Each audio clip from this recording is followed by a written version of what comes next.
Alhamdulillah. Alhamdulillahilladzi nahmaduhu wa nasta'inuhu wa nastaghfiruh. Wa na'udzu billahi min shururi anfusina wa sayyiati a'malina.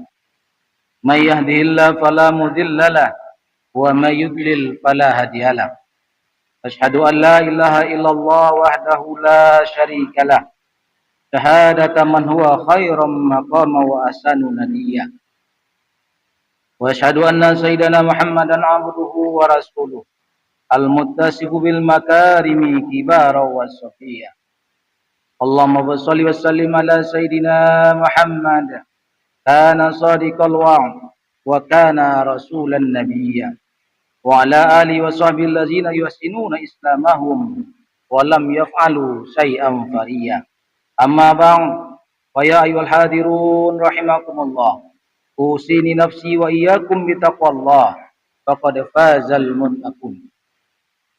فقال الله تعالى في كتابه الكريم أعوذ بالله من الشيطان الرجيم بسم الله الرحمن الرحيم وأن يحكم بينهم بما أنزل الله ولا تتبع أهواءهم واحذرهم أن يفتنوك عن بعض ما أنزل الله إليك.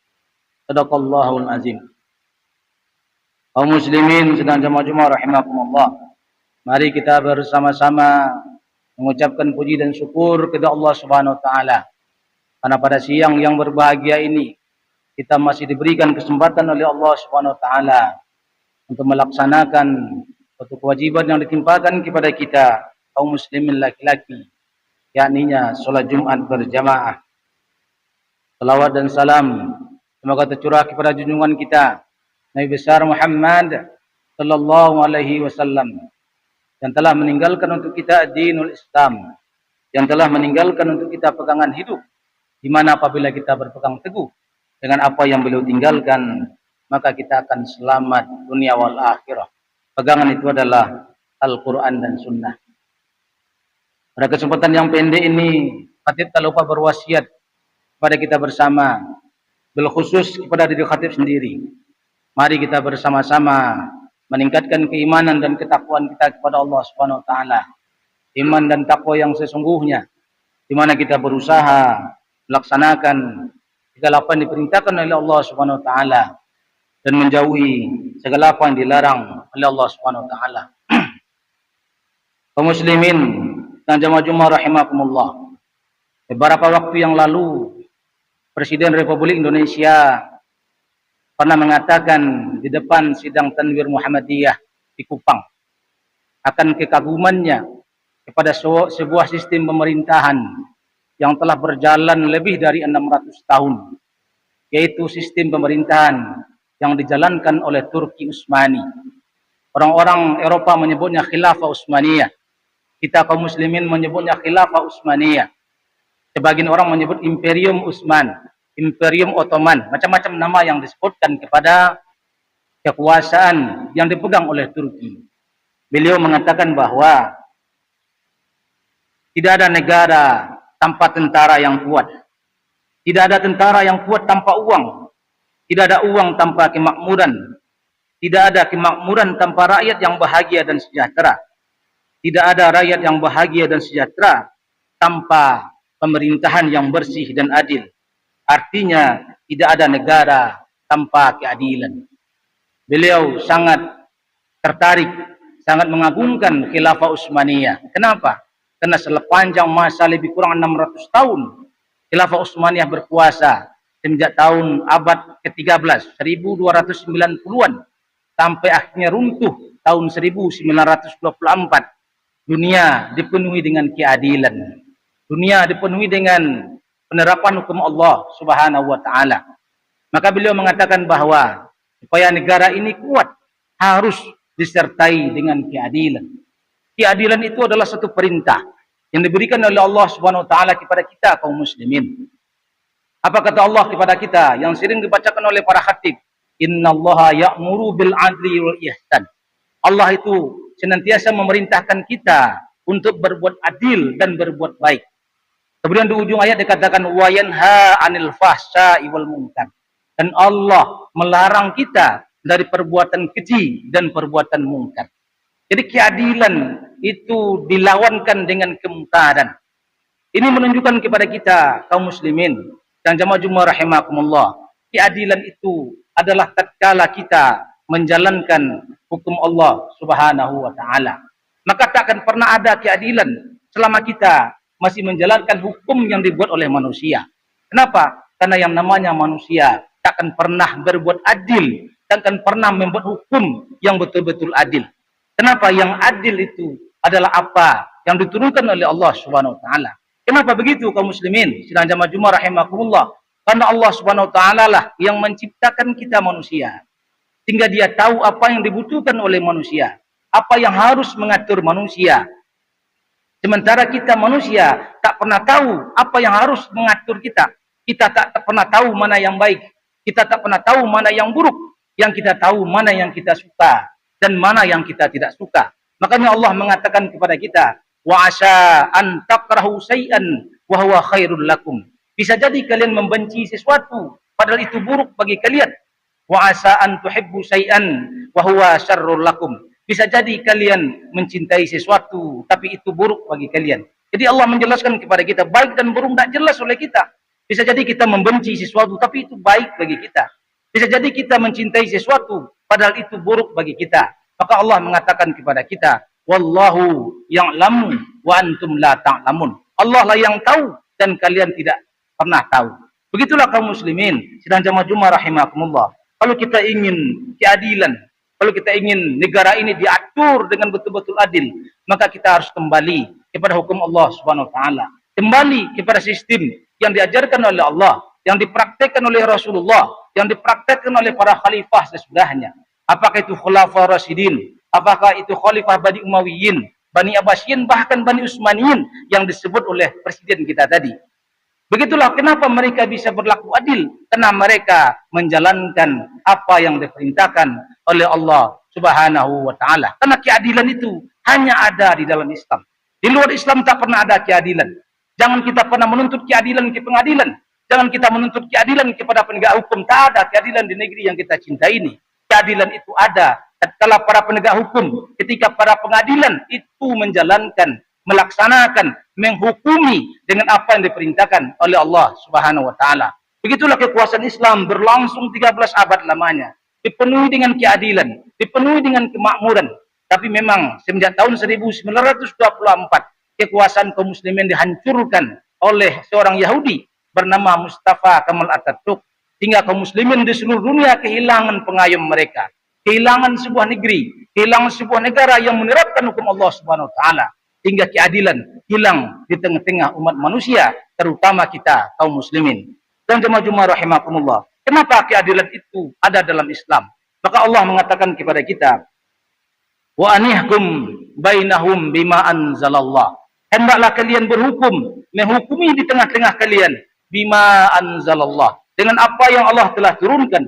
Wala tattabi ahwa'ahum, dan janganlah kalian mengikuti hawa nafsu mereka. Hawa nafsu mereka itu apa? Segala sesuatu yang dibuat oleh manusia yang tidak bersandar kepada apa yang diturunkan oleh Allah Subhanahu wa taala. Kita bisa lihat hari ini tatkala orang mencoba membuat hukum, tatkala orang mencoba membuat peraturan, pasti di balik apa yang mereka coba, di balik apa yang mereka buat, pasti ada keuntungan yang mereka dapatkan di situ. Tak mungkin mereka membuat hukum, tak mungkin mereka membuat peraturan yang tidak mendatangkan keuntungan kepada mereka. Apakah keuntungan materi, atau keuntungan berupa maknawiyah, atau keuntungan berupa moral yang hendak mereka dapatkan.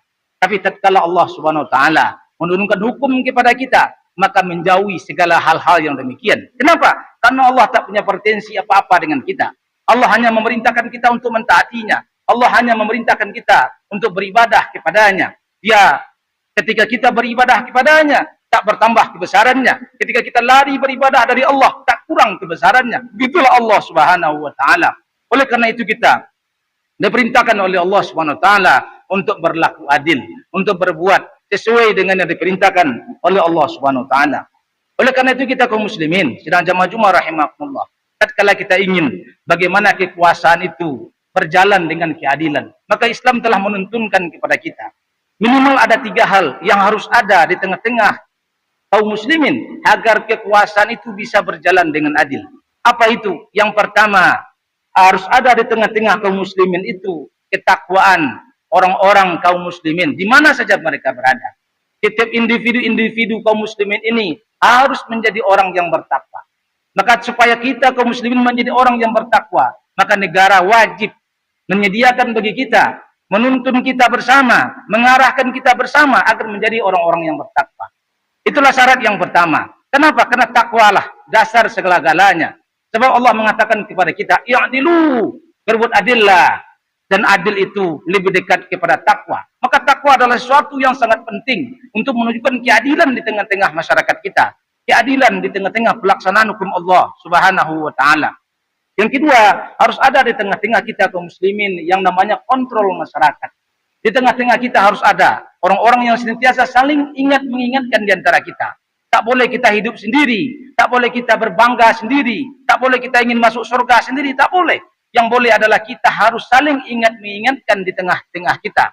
Maka Allah mengingatkan kepada kita, wal takum minkum ummatun yad'una ilal khair wa ya'muruna bil ma'ruf wa yanhauna 'anil munkar wa ulaika humul muflihun. Apa kata Allah Subhanahu wa taala? Wal takum minkum, hendaklah ada di antara kalian, di tengah-tengah kalian sekelompok orang. Apa kerjaannya? Yad'una ilal khair, mengajak kepada al khair. Apa makna yad'una ilal khair? Al khair itu maknanya apa? Bukan kebaikan menurut kita, bukan. Al khair itu maknanya al Islam. Yad'una ilal Islam, mengajak kepada Islam, mengajak kepada keimanan. Oleh karena itu kita tidak boleh kaum muslimin ingin berbangga sendiri, ingin masuk surga sendiri, tidak boleh. Karena Rasulullah mengatakan kepada kita, aku sangat bangga nanti melihat umatku berbondong-bondong masuk surga dibandingkan dengan umat-umat yang lain. Jadi kita jangan berpikir saya ingin masuk surga sendiri, jangan. Tapi Allah menyuruh kita agar ada di antara kita sekelompok orang yad'una ilal khair, menyeru kepada al khair, menyeru kepada Islam, ya'muruna bil ma'ruf, dan mereka menyeru kepada al ma'ruf, wa yanhauna 'anil munkar, mereka mencegah dari yang munkar. Wa ulaika humul muflihun, dan mereka adalah orang-orang yang beruntung. Itu yang kedua.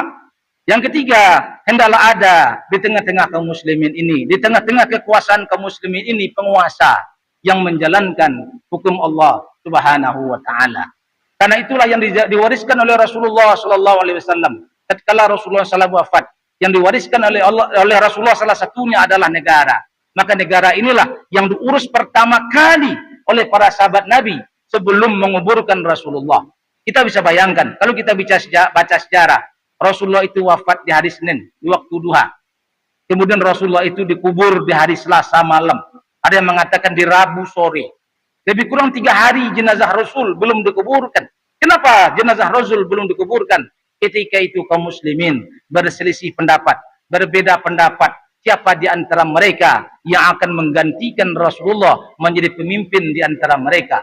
Maka terjadilah peristiwa Saqifah Bani Sa'idah. Berkumpullah sebahagian kaum muslimin di sana untuk menentukan siapa yang akan menjadi pengganti Rasulullah. Akhirnya terpilihlah Abu Bakar As-Siddiq menjadi pengganti Rasulullah.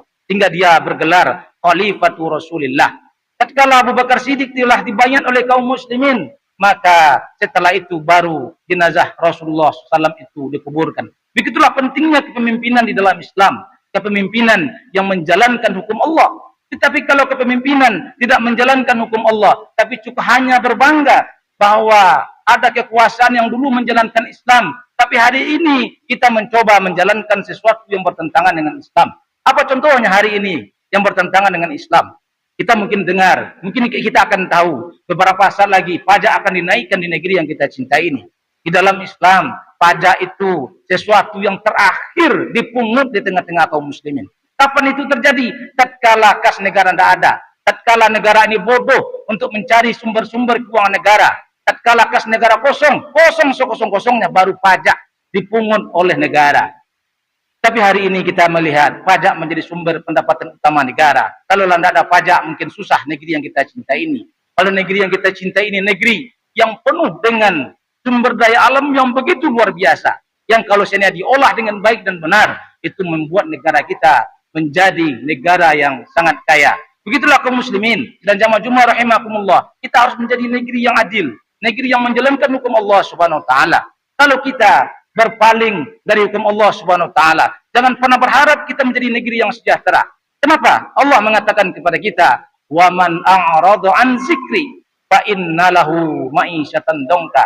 Barang siapa yang berpaling dari peringatanku, kata Allah Subhanahu wa taala, maka kami akan memberikan mereka kehidupan yang sempit. Jadi hari ini ketika kita susah kehidupannya, di tengah-tengah kekayaan yang begitu rupa, kita susah, kita miskin, ya wajar saja. Kenapa? Karena kita berpaling dari peringatan Allah Subhanahu wa taala. Bagaimana supaya kita ingin sejahtera? Seperti yang disampaikan oleh Presiden, kita harus adil. Adil itu bagaimana? Kita harus kembali kepada hukum Allah Subhanahu wa taala. Karena Allah mengatakan kepada kita, "Walau anna ahlal qura amanu wattaqau, lafatahna 'alaihim barakatin minas sama'i wal ard." Kalaulah penduduk suatu negeri beriman dan bertakwa kepada Allah, maka Allah akan mendatangkan keberkahan bagi negeri itu dari langit dan dari bumi. Begitulah kaum muslimin dan jamaah rahimakumullah. Mudah-mudahan kita menjadi negeri yang adil, negeri yang menerapkan hukum Allah Subhanahu wa taala, negeri yang betul-betul menjalankan syariat Allah dan jauh dari maksiat, jauh dari kekejian dan jauh dari kemungkaran, hingga kita menjadi negeri yang sejahtera, menjadi negeri yang berkah, diridhai oleh Allah Subhanahu wa taala. Barakallahu li wa lakum fil Qur'anil azim. Wa nafa'ani wa iyyakum bima fihi minal ayati wa zikril hakim. Wa taqabbalallahu minna wa minkum tilawatahu wa innahu was-sami'ul alim. Wa qulu qawli hadza fastaghfirullahal azim innahu wal ghafurur rahim.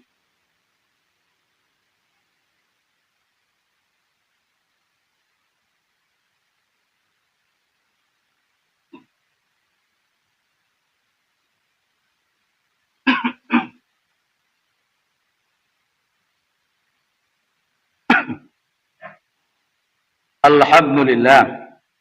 Alhamdulillahillazi hadana li hadza wa ma kunna linahtadiya laula an hadana Allah.